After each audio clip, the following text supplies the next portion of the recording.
What's going on, CALIVEGANs, and welcome into another episode of the CALIVEGAN podcast, the only calisthenics podcast to help vegan men build muscle and become role model.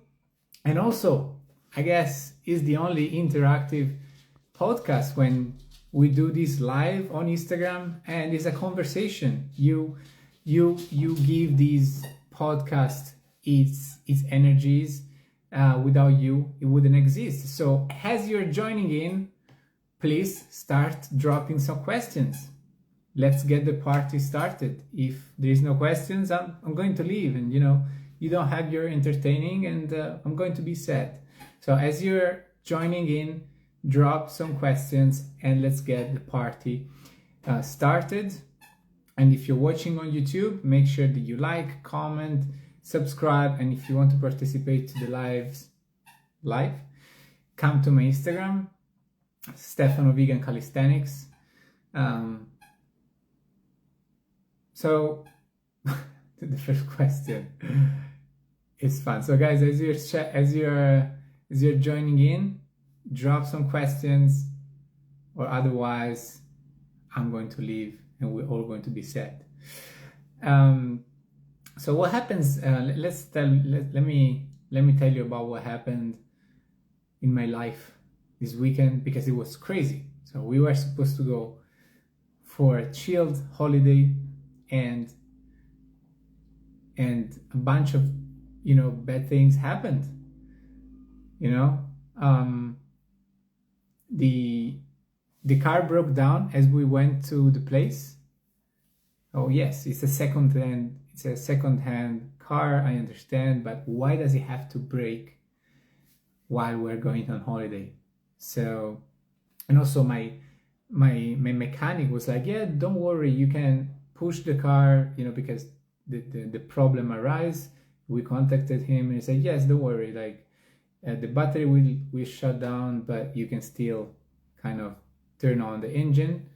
And that didn't happen. The car started to slowly dying, and we actually had to they pick up the car, and the only solution was to come back to the starting point. So we were 150 kilometers away from home, and we came back with a taxi, the insurance organized everything, but we had to rent another car because we didn't want to give up on our planned holiday. Actually, I kind of wanted to give up. I didn't see the solution happening, but we managed to rent a car close to the house so we could go and come back.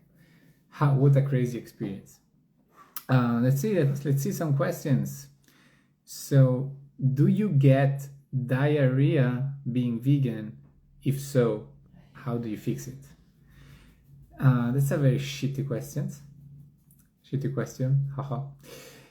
But no, personally, I had in the past, like when I first went vegan and really started to eat whole grain, a lot of vegetables, and I was focusing on vegetables a lot. I was also eating more potatoes than I was eating grains. Potatoes have more fiber than grains, so I was having some issues. I was being uncomfortable. But that went away with a bit of time. I reduced my fiber intake for a little bit, but now I eat a lot of fibers. And yes, sure, I go multiple times to the toilet per day, but it's not like a problem. It's not diarrhea neither. I did get diarrhea actually this Monday, but it was because of the alcohol that I've been drinking during the weekend. So but the way you kind of fix it, if you have this problem, is probably going to be reducing your fiber intake for a period of time. But I'm not a doctor. I cannot diagnose you. Maybe it's another problem, and you should check it with a specialist. You might be intolerant to gluten as well. This could be other things. Ben Bambule. So guys, as you're joining in, drop these questions. Let's keep the party rolling. You, bro, nice to see you doing well. Sounded like you had a really annoying, rough weekend. I mean, like, no, it ended up being very enjoyable. Beach time, two girlfriends, party. It was a very nice time at the end. But yeah, a lot of issues in between. So Daisy is asked, hello, any views on cadmium levels in soy? Guys, it's crazy. Like, you guys, and in general, today's information is creating problems. Like, do you think your grandmother was worried about the cadmium levels in soy? And the fact that you are asking me, it shows that, I mean, like, how would I know? And even if I would know something about cadmium, you shouldn't be listening to me. Those are science stuff, but it's, I don't know, I have no idea about cadmium levels in soy.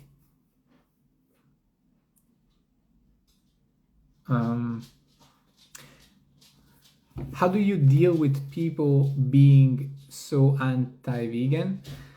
I get it all the time and it's exhausted being challenged. Is your girlfriend vegan as well? Meeting someone vegan feels non-existent. Yes, my girlfriend, she's vegan too. Something weird is happening with the camera, but anyway.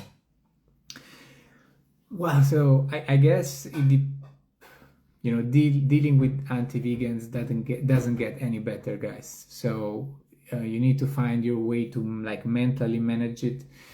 Something that I understood, like just doing activism, is that some people don't change. Like some vegans had this idea that everyone would be vegan at some point, and that might happens, but not in today's world. In today's world, there's going to be a lot of people that's non-vegan is going to die non-vegan, and they will exploit animals throughout their entire lifetime.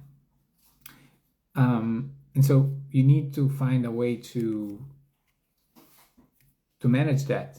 For me, it's really like focusing on animal rights activism. So I know that by having conversation on the street, I will find these people that's going to go vegan, and the ones that keep being dumb about veganism and keep justifying veganism with stupid things, they just don't deserve my focus. Okay, so I try to understand if these persons are having an honest conversation, and that's why they're making these excuses, because they genuinely think that because lions eat meat, they are somewhat behaving like lions. Some people is a bit stupid, and you need to explain things to them. But if they are if they're circling around excuses because they don't want to be vegan, then you just need to disconnect from these people, because they're going to eat your energies. As you're joining in, guys, drop some questions. You say that you're searching for 5 people. I tried to apply, but no answer. Kendrick.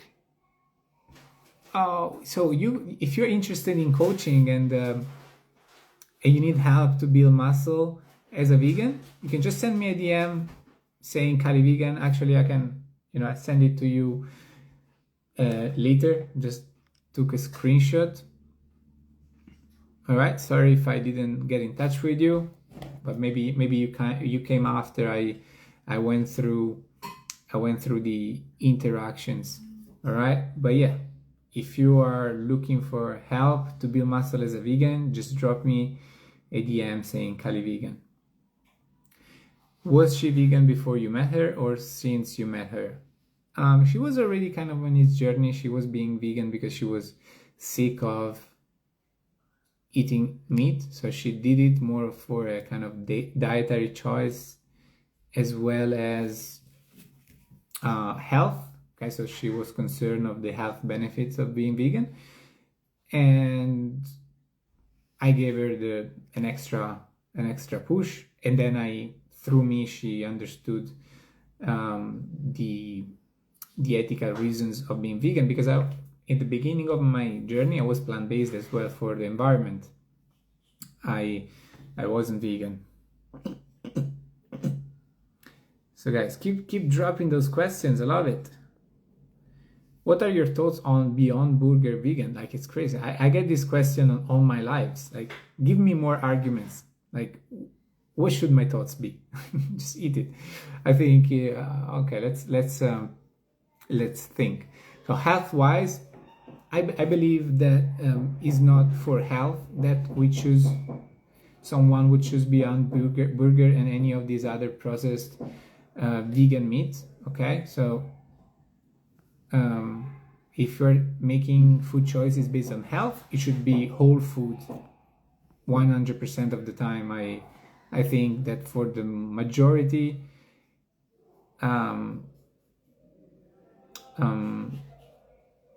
yeah, like processed food is not a health choice, all right? So whole food is health, and the rest is, yeah, sure, it's okay. You can have it. You're not gonna die from it, but you're choosing Beyond Burger over lentils for pleasure, not for health. You know what I mean?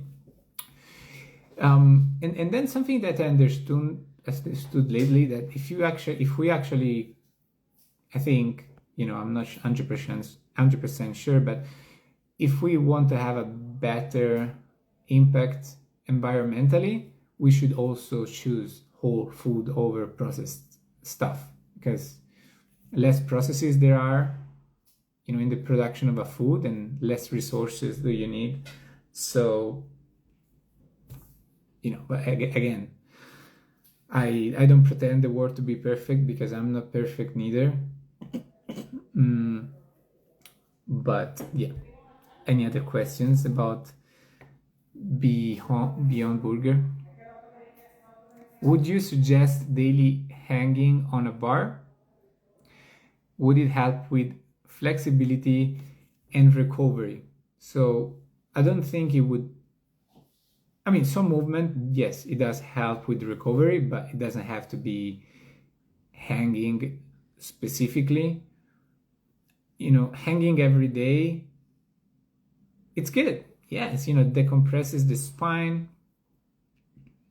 It's a great way to mobilize the body for the day, because it's really affecting your whole body, the spine, the shoulder, the legs as well, because your own weight is going to pull down the joints. And so yeah, like hanging daily could be a great way to decompress the whole body and mobilize it, let's say. But I would suggest being more having a variation of exercises throughout the day and throughout the week, to take care specifically and targeting better different joints and different muscle. It's more effective. But within this mobility routine, you could have hanging all the time. Just like, for example, the exercise that I always have, that would be actually hanging. I actually do hang most days, not every day, but most days I actually do hang. Forward roll, and then couch stretch, which is a stretch for your hip flexors. If you're sitting a lot, you want to stretch and mobilize your hip flexor, possibly daily. Deep squat is another good stretch to do daily. But again, like, there are so many areas you can work on mobility, which is better to change the exercises that you're doing day by day. And since we're talking about mobility, there's an important part that relates to what I'm saying right now, because often people do exercises and different mobility positions or stretching positions for very little time. And actually, to have a more effective approach to stretching, you want to spend at least 90 seconds for each position. At least, like you can spend 2 minutes as well and really go deeper into the position, allow your joint to open up and the muscle to relax. So it's better to choose fewer exercise, because most people is not going to have 1 hour per day to spend on mobility and stretching, right? So it's better if you have like 5 to 10 minutes to just choose maybe 4 exercises that you're going to focus on and rotate different body parts and stretching exercises throughout the week. You being in Europe, is your normal intake of water mineral water? Just here, mineral water is better for your body. I don't know, I'm not a water expert. Bayena, ¿Sí? Are you a water expert?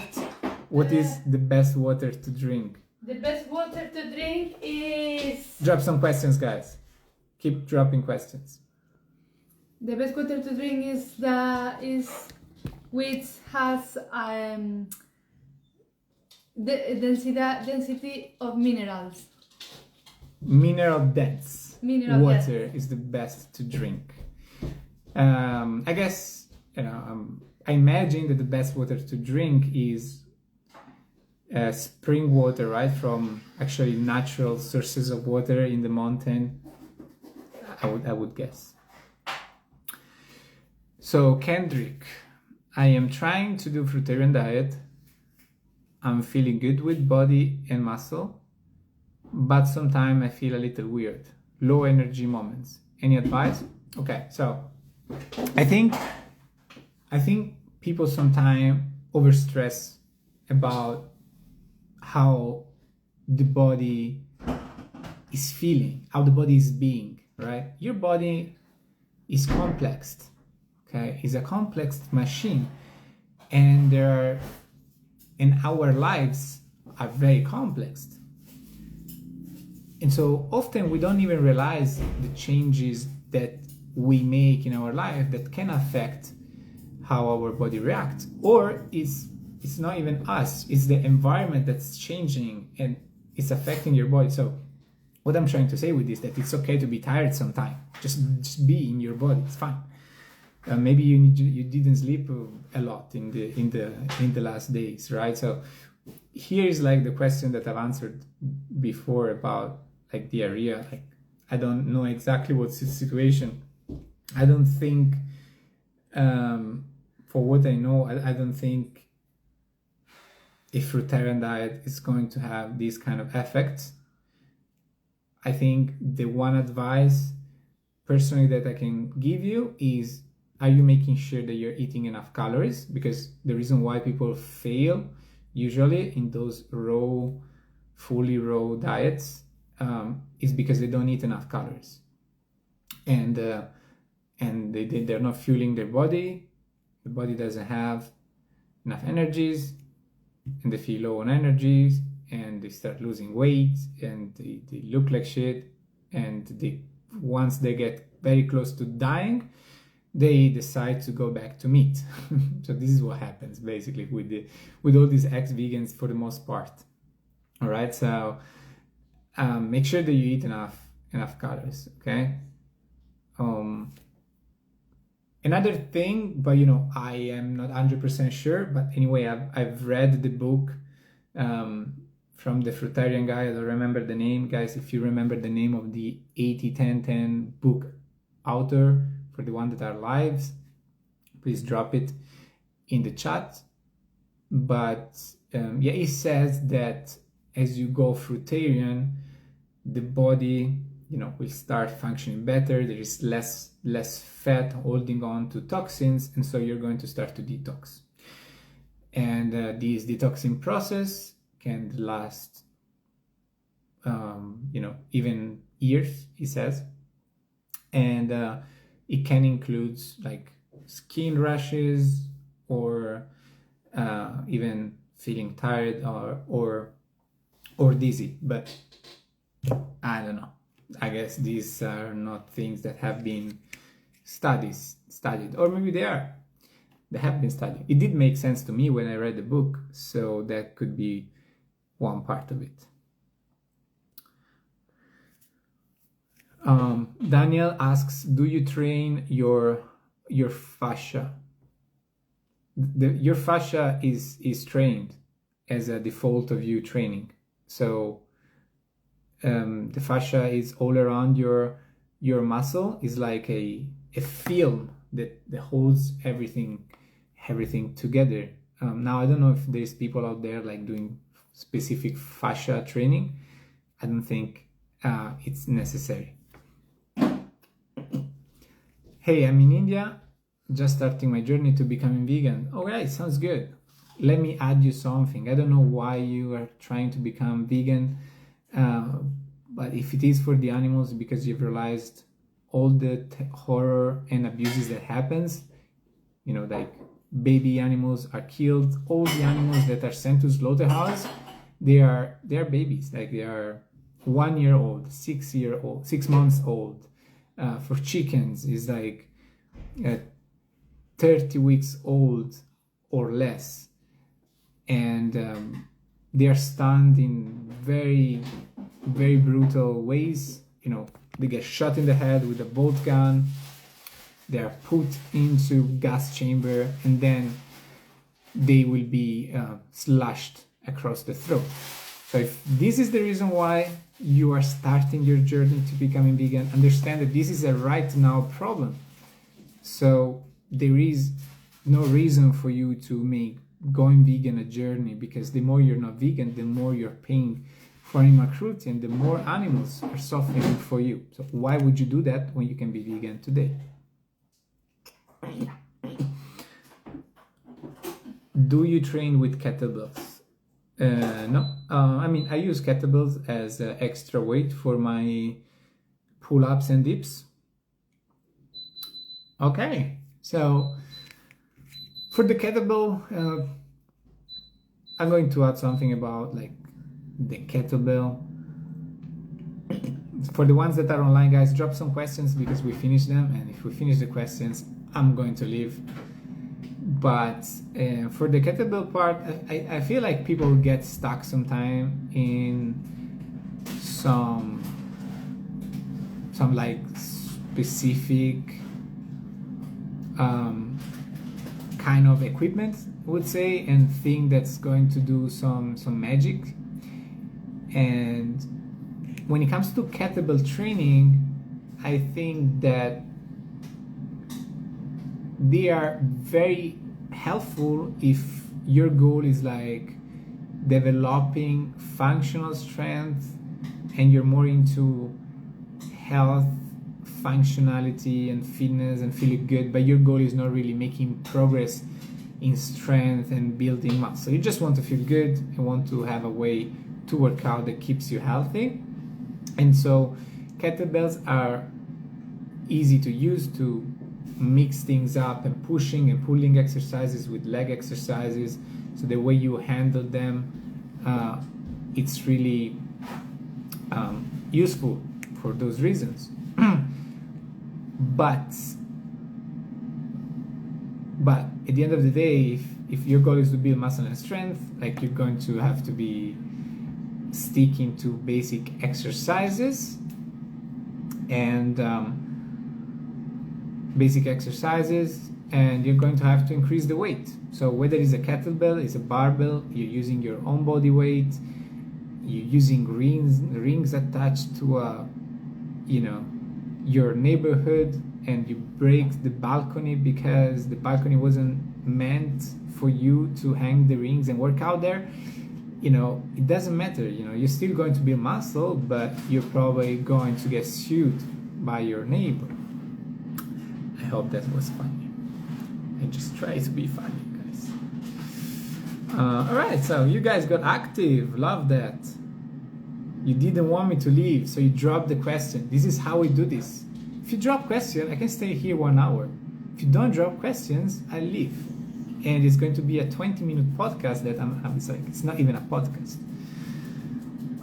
So Nuncio is asking, do you eat your fruit as a dessert or at the beginning of your meal? So now I can definitely say my diet is a fruit-based. Now let me drink something. Let me try.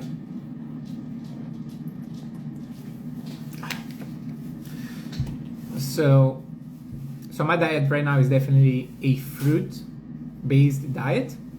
So I actually have actually never liked the fruit as a dessert thing. In Italy, they do it a lot, but I never wanted to eat fruit after my meals as a dessert. I don't know.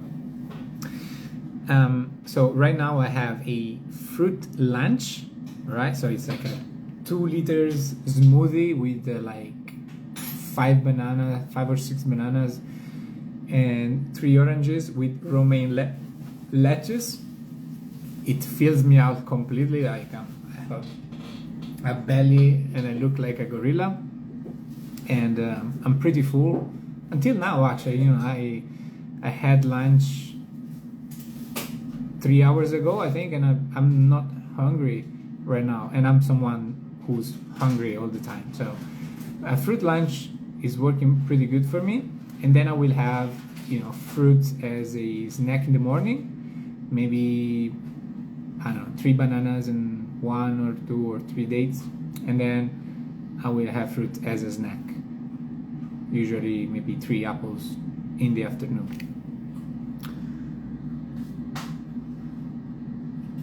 And sometimes also, as Nuncio is asking, I will have fruits in the beginning of my meal, just because I'm hungry while I'm cooking. Kendrick is asking, do you think that if sometimes I eat other foods instead of fruits, I interrupt this detox? By the way, I start to see a little of acne in my face and never had. Bro, I don't know.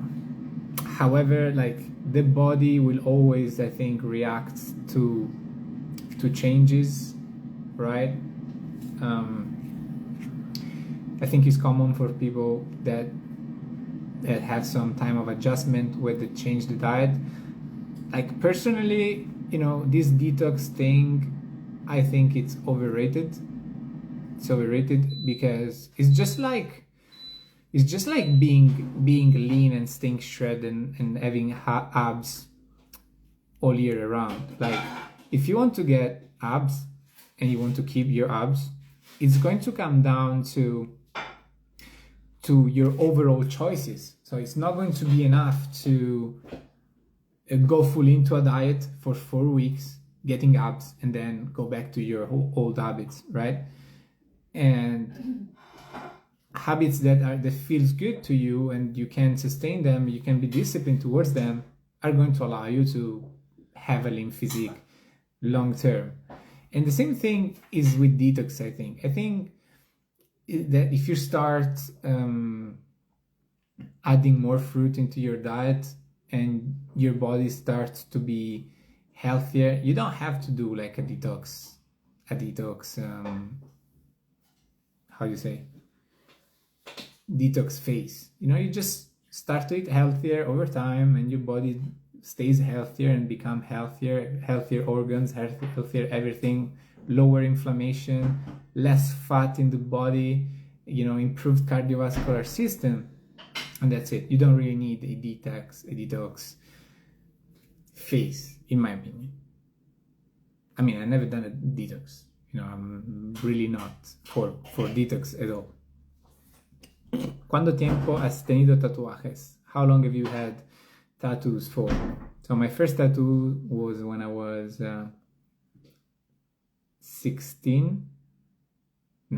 18 years old. So 22. My first tattoo is 22 years old. No, is it? No.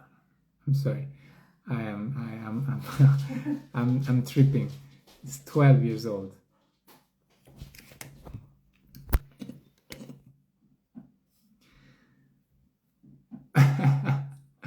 Love this one. Can you give some good food examples of foods you eat besides lentils?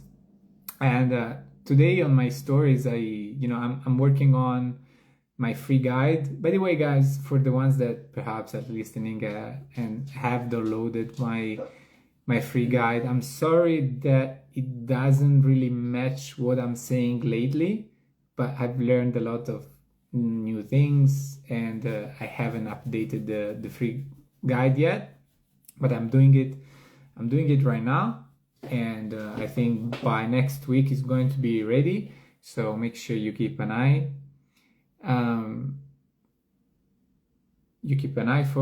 For that. And what I was saying, oh yeah, I asked all my stories what you guys would like to see in my free guide, and obviously the only question that I've seen so far, no request, was how to make seitan. Guys, I'm not your recipe guy influencer. Change page. Like, I'm not the recipe guy influencer. Right? You take the food and you put it in your mouth and you eat it. Okay, I'm not the recipe guy. So, and beside lentils, of course I can give you other example beside lentils, but what I eat when it comes to similar food coming from the same food group is just lentils, chickpeas, and tofu. Usually chickpeas. Recently it's been usually chickpeas, but I prefer lentils. Before doing my fruit lunch, I would eat tofu every day, right? But now it's not daily anymore. So those are my 3 main choices for my dinner: lentils, chickpeas, tofu.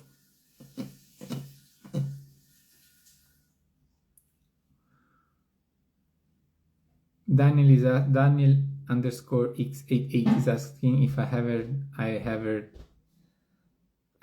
ever done magic mushrooms. Yes, multiple times. I don't know if I enjoy like the drug a lot.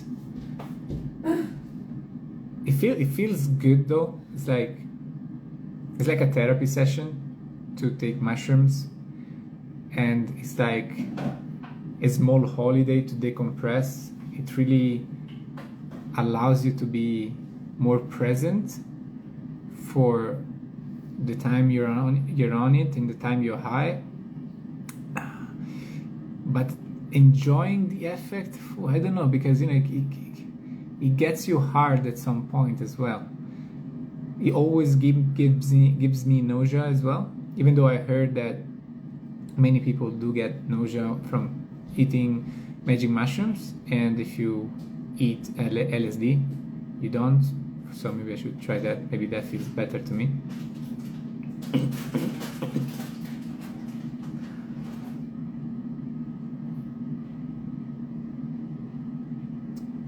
Oh, wow, guys, you're going hard with the question. You really don't want me to leave. What do you recommend from protein in the morning? I'm having trouble diversifying in my food in the morning. So again, I'm not the right person to ask to when it comes to diversifying. I think that food is fuel, and there is no need to diversify. You should find... Actually, I feel like most people, especially when it comes to breakfast, they usually eat the same thing every time. At least for breakfast. But for protein in the morning, so let's remember that protein is in everything. You need to stop obsessing over your protein intake. Okay, that's a propaganda that started with the meat industry wanting to sell more animal products, telling men that to be strong they need protein and they need meat, and then it continued with protein powders wanting to sell you their supplements. Supplement companies wanted to sell you protein powders. Regarding what I have for breakfast is about 300 grams of berries. I love raspberries. 200 grams of plant milk, usually it's oat milk. If you're asking why oat milk, it's because it's the cheapest one in the supermarket. If I had to choose, I would have some nut milk. I think it's healthier, good fats. than grain. They're easier to digest than grain. And oats. So oats. I will have oats porridge in the morning. If you eat a lot of fruit, are you not protein deficient?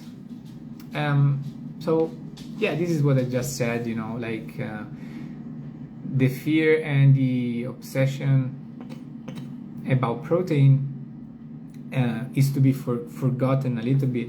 There's no one in the hospitals that suffers of protein deficiency. Like protein deficiency does not exist. You don't go to the doctor and he prescribes you more protein, right? So protein deficiency, and this shows us that they've done a really good job selling us a product, because it's not a problem. Like protein deficiency is just not a problem unless you're starving and you're not eating food. But if you're not eating food and you're not eating enough protein is not even your problem. Like it's probably secondary to other things that are happening in your body, because you need to eat and you're going to die if you don't eat.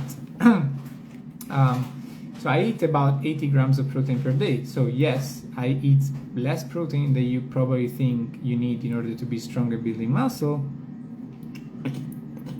But you don't need more protein to build muscle and strength. You just need to train and get stronger over time. And by the way, eating 80 grams of protein per day is not protein deficiency. In fact, I'm eating about 1 gram of protein per kilogram of body weight, which is higher anyway than the daily recommendation for healthy individuals.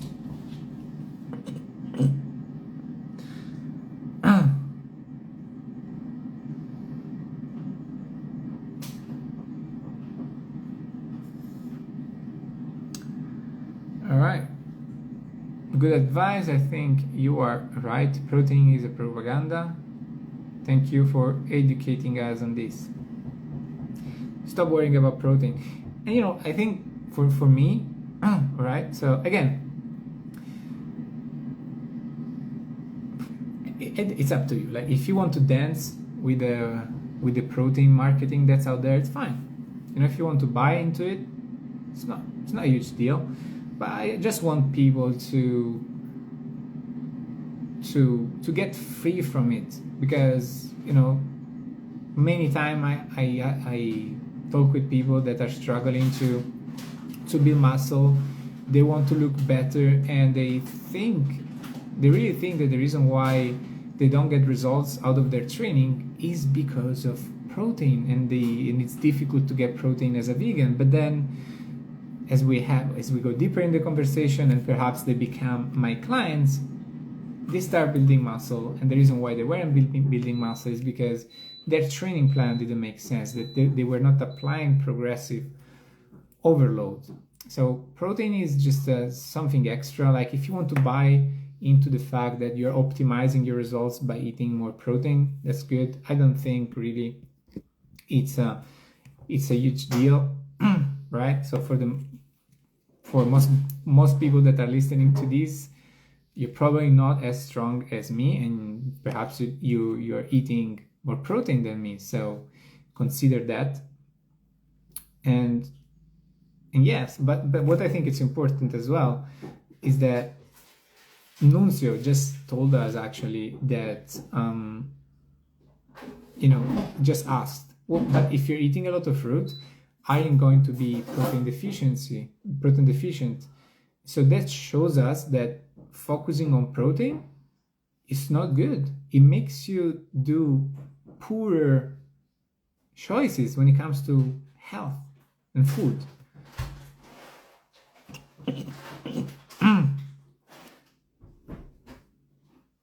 I think having fiber is important more than protein. Yes, and I can add on this because I had a conversation with Dr. Nagra, and what was curious was that I asked him, if it was better to have more whole plant food, more legumes, more vegetables, more fruit. And he said that studies shows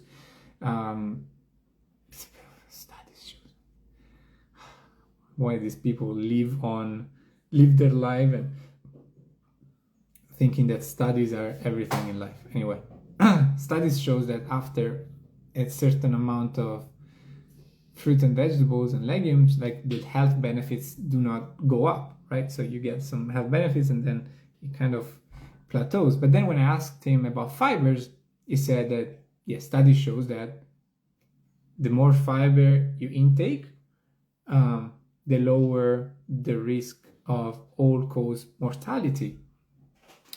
But where are fibers? In legumes, fruit, and vegetables. So there was a how do you say? I don't get the English word in my brain right now. It was misleading or contradicting. Yes, it was contradicting.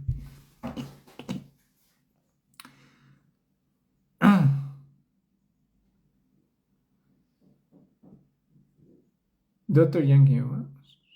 All right. Okay, guys, you did well. You did well.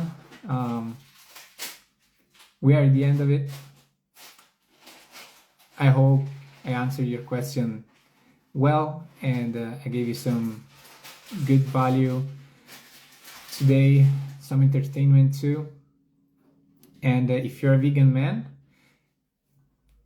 who thinks protein is the reason why it's not building muscle, and then you need help understanding how to finally get results so you can be proud of what you look in the mirror and become the role model that you want to be for the people around you and for veganism. I've already helped more than 300 vegan men with my CALIVEGAN program to build muscle with calisthenics. I will guide you with a personalized workout plan based on calisthenics that you can do from home and create a strength progression of the exercises that is going to allow you to build muscle and strength. Nutrition-wise, with based the diet that's going to help you develop a lean physique with low body fat, prioritizing whole food and prioritizing whole plant food, of course, and prioritizing fruit as well. That's going to really make you feel great throughout the day, having high energy levels. And I'll give you access to me all the time, so you can ask me a question, send me videos of you exercising so I can give you feedback on your technique and making sure that you're doing things correctly and optimizing the effectiveness of the exercises as well as reducing the risk of injury. So if you want help to build muscle as a vegan and become a role model, just drop me a DM saying CALIVEGAN and we'll have a conversation about your goals and see if I can help you. For the one that are watching these on replay, please like, comment, subscribe, follow, send it to your whole family, vegans, non-vegan friend, tell them that this is very important and fun. And if you're on YouTube, make sure that you come to my Instagram, Stefano Vegan Calisthenics, if you want to participate to the podcast and interacting. So thanks for coming, guys. I don't know if there is a quick question I can answer too. Nothing going on. I'll see you in the next one.